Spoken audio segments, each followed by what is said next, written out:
Coach is just going to take questions today. Shelby's got their microphone, and we'll have Reggie and Tyson in here after Coach gets done. Who wants to lead off?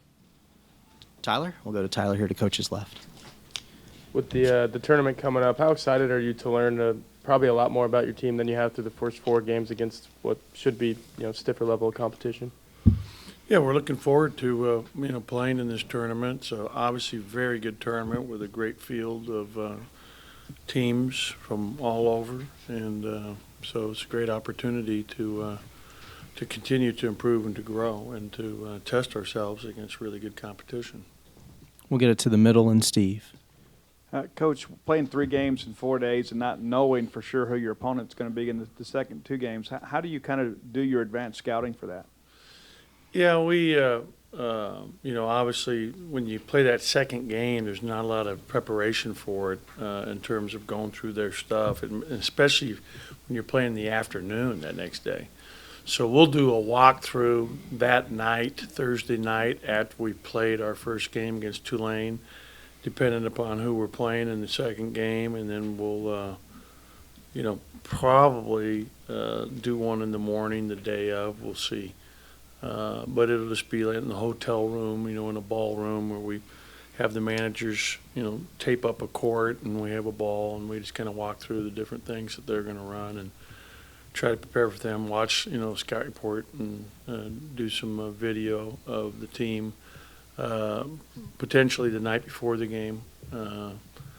It's hard when it's a quick turnaround like that, but that's what we're going to do. I have an assistant coach who's in charge of every team that we potentially play, so we'll have information on them. It's just a matter of getting that to our players and having enough to be able to help them, gain an edge. We'll go back to the front row to Ben to Coach's left. Coach, I know it's only a couple of games into the season, so the numbers don't necessarily tell everything, but the three-point shooting numbers have been down to about 27% from about 37 last year. Is that something y'all have talked about at all, or do you see this as maybe just I don't talk about it at all with our team. I mean, I think we'll shoot better than that. But I also think the percentages overall will be down a little bit from where they were a year ago nationally.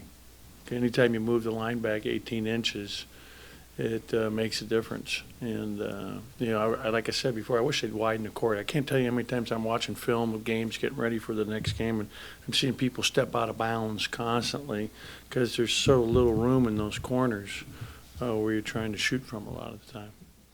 We'll go behind Ben to Garrick. Ben, how different is a tournament like this from an energy standpoint since you're on a neutral floor and you're not playing in either team's home gym? Yeah, it's different, but what's tough, the toughest part is just playing 3 games in 4 days. And we'll have played 4 and 8 when you consider that we're playing on Sunday. So it's a lot of games, all scrunched together. And, that's the challenge for us. And we're playing, really 8 guys, and those guys are playing a lot of minutes. I'm really happy that it's not, like the end of the year tournament in the SEC where there's no day in between. I think that day off on Saturday really helps all teams, and I think it helps for the health and safety of the players, honestly. We'll go to Paul to Coach's right in second row. The last couple of years, you've really harped on your team's shot selection, and you've noted a couple of times they got kind of trigger happy from three-point land and just taking smart shots. Just 4 games into the season, but how would you assess that on your team this year? I think when you look at our overall field goal percentage, what is it at right now? 49.3. Yeah, I'm pretty happy with our overall field goal percentage, 49%. Now, a lot of those are putbacks. I mean, we are number 1 in the country right now in all teams at offensive rebounding percentage. So we're doing a great job at that end. And I'd love to be able to tell you that we were number 1 at the end of the year in rebound offensive percentage. But that's something that's really helping our percentages. You talked after the game on Sunday just how much you like what Abdul is giving you on the defensive end. Some of it doesn't show up in the stat sheets, but on the offensive end, he's only taken 6 shots this year. How can you get him more involved on that end of the floor? More offensive rebounds. Number 1, and continue to look for him when he gets the ball. He actually got a nice pass in the game on Sunday, and he bobbled it, and so he didn't catch it clean, and then he ended up kicking it out to DJ for a wide open 3 in the second half in front of our bench. And, this morning, each one of our guys did shooting. So like today, give you an example of what we're doing today. We'll use all 4 hours that were legally allowed by NC2A rules to work with our team. So today, they lifted for a half an hour in the morning. They shot for a half an hour in the morning. We'll come back for 2 hours and 20 minutes of practice here this afternoon, and we'll watch film for probably half an hour. Probably going to go 3 hours and 50 minutes. So, these guys are getting a full day, but we're working on shooting, as much as possible. I like to do it separate from practice so they have just a time just to lock in on their shot, and I think it's helpful. We've been doing more of that here the last couple of years. I think it's been really good for our team. We'll go back to coach's left to Tyler and then to Ben. We've mentioned 3 games in 4 days a couple times now. How different will your rotations be, if any, from what we've seen in the first few games? Not a lot different. It's going to be pretty similar. I think we're going to need to play Prince more minutes. I was glad with his 9 minutes. I thought he did some good things for us on Sunday, especially in the offensive glass. But, these guys are young guys. We're just playing really hard, and so I just got to keep them fresh during the game. Today we'll have a very up and down practice. We really, after we played Thursday against Louisiana Monroe, Friday we did very little. We walked through New Orleans stuff, and that was about it. Went through some plays, and then the next day we practiced hard, but didn't do a lot of up and down the day before a game. Then we played the game, and yesterday was off. So today we're going to get a lot of transition in just to get our running in, because I feel like we need to, pick that up today. So don't tell them when they come in here. Coach, in your career, you've obviously had a lot of teams play in these early season tournaments, and you get a step up in competition at least. What do you see as the benefit of these tournaments, and I guess what does it do for a team, at least in the early game? There's a lot of benefits. One is, you're playing really good teams on a neutral. I think it's great from that respect. A lot of teams don't want to play home and home. They don't want to come to Starkville. I don't want to go to Philadelphia or where whoever else we may play at. It's just how it is. So you're getting 3 games where you're staying in the same place. I think it's fun for the players, camaraderie-wise, to go together to a tournament. It's a good experience. I mean, usually most of these tournaments are in kind of nice places. We've been to Puerto Rico. We've been to Charleston. We were in Vegas last year. Vegas was too far. Especially when you're flying commercial, like it took us forever to get there, and we had some travel issues on that trip. But it's always, it's fun for the people that come along. Family and friends are able to make the trip as well. I mean, Myrtle Beach is a nice place.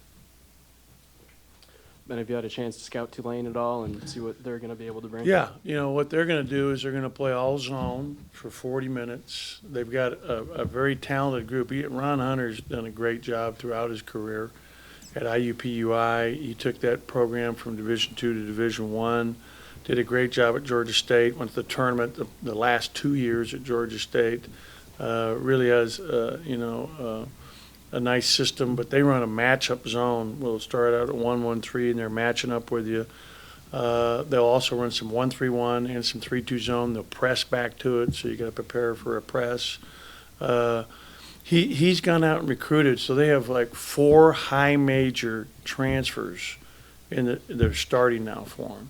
Lawson, who started out at Kansas and went to Memphis, is now at Tulane, and his last year is a very good player. 6'9", 220-pound long, athletic 4-man.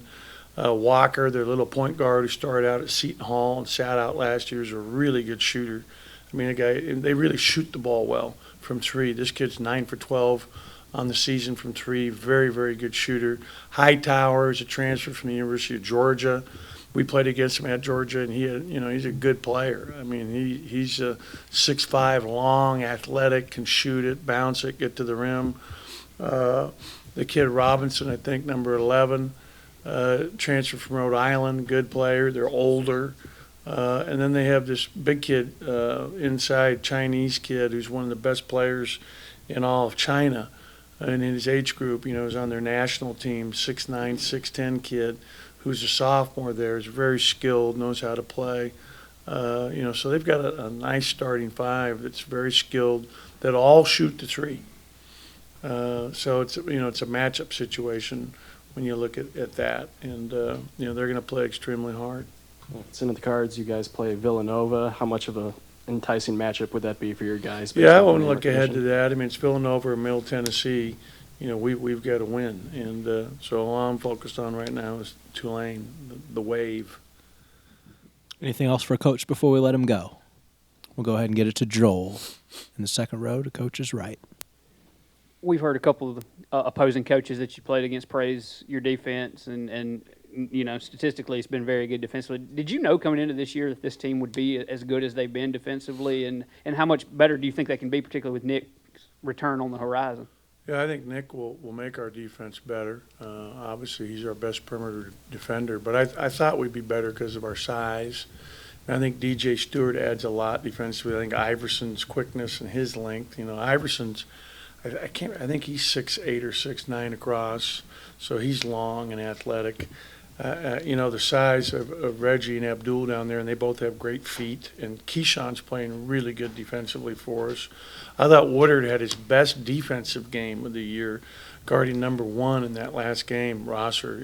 Rosser was a penetrator. He was never able to really get by Robert. I thought Robert really made a positive step forward in terms of his defense in this last game. So I'm really excited about that. I mean, if you go back and look at the teams I had at Pitt and at UCLA that were really successful, start at the defensive end of the floor. And that's what you control most night in and night out. If you can play good defense every night, you give yourself a chance to be in every single game. And, the greatest stat that we've had so far defensively was to have 0 transition points against us, against University of Louisiana Monroe in that game. Anytime you allow 0 points in transition, that's very exciting.